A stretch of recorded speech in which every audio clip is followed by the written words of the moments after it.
A'udzubillahi minasyaitonirrajim. Bismillahirrahmanirrahim. Assalamualaikum warahmatullahi wabarakatuh. Di dalam surah Al-Maidah ayat 27, Allah mengatakan, ceritakanlah kepada mereka kisah kedua putra Adam, Qabil dan Habil, dengan sebenarnya. Ketika keduanya mempersembahkan kurban, maka diterima dari salah satunya dan tidak diterima dari yang lainnya. Maka berkata yang tidak diterima kurbannya, sungguh aku akan membunuhmu. Dan berkata yang diterima kurbannya, sesungguhnya Allah hanya menerima kurban dari orang-orang bertakwa. Dalam suatu riwayat, setelah Adam alaihissalatu wassalam diturunkan di India, kemudian Hawa diturunkan di Mekah, tepatnya di Jeddah, maka Allah subhanahu wa ta'ala mempertemukan keduanya kembali. Dan kalau kita lihat dalam riwayat Ibnu Ishaq, dalam tafsir Bughawi dan tafsir Al-Qurtubi, Siti Hawa melahirkan 40 anak dengan 20 kali mengandung. Jadi Hawa itu setiap melahirkan selalu kembar. Jadi ada laki-laki, ada perempuan. Dan kisah yang akan kita bahas adalah dua pasang. Yang pertama anak dari Nabi Adam, kembar yang pertama, dan kembar yang kedua. Qabil kembarannya ialah Iklimah yang berwajah cantik, dan Habil kembarannya bernama Labuda. Nah, wajah Labuda ini kurang menarik. Setelah anak Nabi Adam ini mulai dewasa, Allah perintahkan kepada Adam, nikahkan anakmu Adam dengan cara silang. Maka kalau dengan cara silang, Habil nikah dengan Iklimah yang cantik, Qabil menikah dengan Labuda yang jelek. Disinilah mulai perseteruan. Qabil mulai tidak senang. "Tidak bisa ayah, aku lebih berhak dengan kembaranku daripada Habil. Udahlah ya, lebih baik kami nikah dengan kembaran kami masing-masing saja."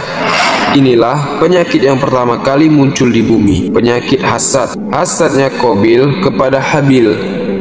Kemudian Nabi Adam memohon kembali kepada Allah subhanahu wa ta'ala, dan Allah memberikan solusi yang kedua, yaitu menyuruh mereka berkurban. Maka turunlah syariat untuk kurban. Walaupun saat itu belum ada satu orang pun kecuali mereka saja, tapi mereka tetap bekerja dengan giat. Habil adalah peternak kambing dan Qabil adalah seorang petani. Di sini ada perbedaan antara kurban mereka berdua. Qabil ini dia petani, tetapi ketika untuk berkurban dia pelit. Dicarinya gandum dia yang kualitasnya buruk. Itu yang dikurbankan oleh Qabil. Di situ kan Allah menyuruh mereka, kurban kalian letakkan di atas bukit, karena waktu itu juga tidak akan ada yang makan kurban mereka. Qabil ini pelit. Bayangkan, untuk mendapatkan sesuatu yang baik secara duniawi, dia kurbannya gandum kualitas buruk, tidak layak. Sementara Habil, sekalipun bukan untuk dimakan kambing itu, tetapi dia cari kambing yang terbaik, lalu dia letakkan di atas bukit. Mereka pun meletakkan kurban mereka masing-masing di atas bukit. Tak lama kemudian maka Allah mengirim api untuk menyambar kurban Habil. Tandanya apa? Kurban Habil diterima oleh Allah subhanahu wa ta'ala, disimpan di surganya Allah subhanahu wa ta'ala, sampai nanti dijadikan pengganti leher Ismail ketika akan disembelih oleh bapaknya Ibrahim. Jadi ini termasuk kambing yang tidak punya induknya tapi berjalan di muka bumi, karena dia disimpan di surga, bukan berada di dunia. Setelah melihat kurbannya tidak diterima oleh Allah, tambah sakit hati Qabil ini. Akhirnya dia pun mengancam Habil. Apa kata Qabil di dalam surah Al-Maidah ayat 27? Allah abadikan, yang artinya, ceritakanlah kepada mereka kisah kedua putra Adam, Qabil dan Habil dengan sebenarnya. Ketika keduanya mempersembahkan kurban, maka diterima salah satunya dan tidak diterima dari yang lainnya. Maka berkata yang tidak diterima kurbannya, sungguh aku akan membunuhmu. Nah, mulai timbul rasa dengki, iri hati, dan berkata yang diterima kurbannya, sesungguhnya Allah hanya menerima kurban dari orang-orang yang bertakwa. Dia nasihatkan kepada Qabil, kalau kau bunuh aku, kau akan jadi penghuni neraka. Qabil, sungguh kalau kau menggerakkan tanganmu untuk membunuhku, sekali-kali aku tidak akan menggerakkan tanganku untuk membunuhmu. Aku tidak akan membalas. Padahal dalam riwayat, Habil ini orangnya besar, kekar, lebih kuat daripada Qabil. Kalaupun keduanya bergulat, pasti kalah Qabil ini. Wallahu alam. Inni akhafullaha, karena saya takut kepada Allah, Rabbal alamin, Rabb yang menguasai alam semesta ini. Dan disebutkan oleh Al-Imam Ibnu Katsir rahimahullahu ta'ala dalam kitabnya Al-Bidayah wan Hinayah. Beliau mengatakan, ketika sewaktu-waktu Habil ini telat pulang, saat itu Adam alaihissalam memerintahkan Qabil untuk mencari Habil.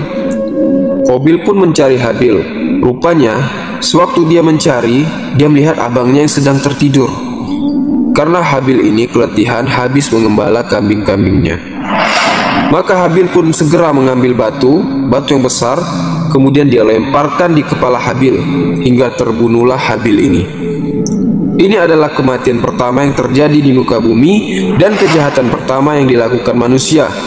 Inilah dosa jariah, dosa yang akan Qabil terima terus mengalir bahkan hingga hari kiamat. Sebab setiap manusia yang membunuh, dosanya juga mengalir kepada Qabil, karena Qabil lah yang mencontohkan pembunuhan untuk pertama kalinya. Nah, ketika Habil meninggal, Qabil pulang seolah-olah ia tak bersalah. Ketika itu lama sekali Adam kehilangan Habil. Akhirnya Qabil itu mulai diliputi rasa takut dan menyesal. Kemudian dia pun pergi meninggalkan Nabi Adam alaihissalatu wassalam. Dia ambil lagi jasad Habil, kemudian dia bawa ke sana kemari. Ada yang mengatakan dalam sebuah riwayat sampai bertahun-tahun. Artinya Allah subhanahu wa ta'ala rawat jasad Habil, tidak musnah dimakan tanah. Bertahun-tahun Qabil kebingungan, harus aku apakan jasad ini? Sampai akhirnya Allah mengirimkan dua burung gagak yang bertengkar. Kemudian yang satunya mati, burung gagak pun menggali lubang untuk mengubur gagak satunya. Dari situlah kemudian terinspirasi si Qabil ini untuk menguburkan Habil. Dari situlah kemudian Qabil menguburkan Habil. Nah, inilah awal penguburan di dalam tanah. Dan belakangan barulah Adam tahu. Singkat kisah, kemudian Nabi Adam alaihissalatu wassalam pun dicabut nyawanya oleh Allah subhanahu wa ta'ala. Dan dialah Nabi yang pertama wafat di permukaan bumi. Nah, ketika Adam alaihissalatu wassalam wafat, maka mulailah beranak pinak keturunannya yang ada di bukit. Dan Qabil pun beranak pinak keturunannya yang ada di lembah. Dari sinilah Allah subhanahu wa ta'ala mulai memisahkan mana orang yang baik dan mana orang-orang yang jahat. Sampailah kemudian Allah mengutus seorang nabi, ialah Nabiullah Syeds alaihi salatu wassalam. Nabiullah Syeds masih putranya Nabi Adam alaihi salatu wassalam. Dalam bahasa Arab itu hibatullah. Allah hadiahkan kepada Adam pengganti Habil ini seorang nabi yang namanya adalah Syeds. Dan Allah memberikan 50 lembar sahifah kepada Syeds. Makanya ada hadis yang mengatakan Allah menurunkan kitab dari langit itu sebanyak 104 kitab. Yang 4 ma'ruf, Taurat, Jabur, Injil, dan Al-Quran. Sedangkan yang 100 itu disebut suhuf. Nah, Syeds ini diutus oleh Allah subhanahu wa ta'ala sebagai pengganti Nabi Adam. Mulailah Syeds berdakwah dan berdakwah sampai ketika Qabil meninggal dunia. Ketika Qabil ini meninggal dunia, syaitan ini tidak membiarkan jasadnya begitu saja. Tapi syaitan menjadikan momentum meninggalnya Qabil ini menciptakan sebuah kemaksiatan baru. Jadi, ketika kematian Qabil itu, syaitan menjelma menjadi orang soleh. Kemudian mendatangi kabilahnya Qabil ini dan mengatakan, kalian tidak boleh langsung menguburkan bapak kalian Qabil, tetapi hendaklah kalian muliakan dulu. Biarkan jasadnya dulu, jangan langsung dikuburkan. Hormati dong kematiannya. Dari situlah iblis yang menjelma menjadi manusia ini menciptakan alat musik, ya, namanya seruling, mizmar. Makanya Rasulullah mengatakan suara seruling itu suara syaitan. Nah, iblis ini menciptakan suara seruling. Dia yang menciptakan seruling, kemudian dia tiup. Qabilah yang di atas bukit ini tidak pernah turun ke bawah karena dilarang. Begitu juga qabilah yang di lembah dilarang juga untuk naik ke atas. Jadi tidak pernah ketemu tuh bertahun-tahun. Yang di atas tidak pernah ketemu yang di bawah. Begitu juga qabilah yang di bawah tidak pernah ketemu yang di atas. Rupa mereka seperti apa wallahu alam. Tapi Allah takdirkan karena Qabil ini istrinya cantik, maka wanita-wanitanya semuanya cantik keturunannya. Sementara yang di atas rata-rata wanitanya kurang cantik, tetapi anak mudanya tampan-tampan. Maka ketika mendengarkan suara seruling, aneh bagi mereka, tidak pernah mereka mendengar suara lagu, suara musik, instrumen dari seruling itu tidak pernah mereka dengar sebelumnya. Tapi kok rasanya aneh? Dari situlah mereka penasaran, dicarilah sumber suara tersebut. Jadi, yang dari atas turun dan yang dari bawah naik. Ketemulah dua kabilah ini, maka wanita yang cantik memandang anak-anak muda yang tampan, dan begitu juga sebaliknya, mereka saling memandang. Nah, dari sinilah mulai terjadi perzinahan. Dari hasad, pembunuhan, kemudian perzinahan, dan diawali musik. Makanya, musik, zina, dan khamar ini tiga serangkai yang tidak dilepas. Nah, dari sini ketika Nabi Syeds meninggal dunia, maka tugas yang sangat berat diberikan kepada Idris alaihissalatu wassalam. Nabi Idris ini diutus ketika rusaknya akhlak. Memang tidak ada kesyirikan di zaman itu, belum ada. Orang yang kafir belum ada, orang yang musyrik juga belum ada. Karena kesyirikan itu pertama kali terjadi pada zaman Nabi Nuh alaihissalatu wassalam, dan itulah setelah 10 kurun atau 1000 tahun.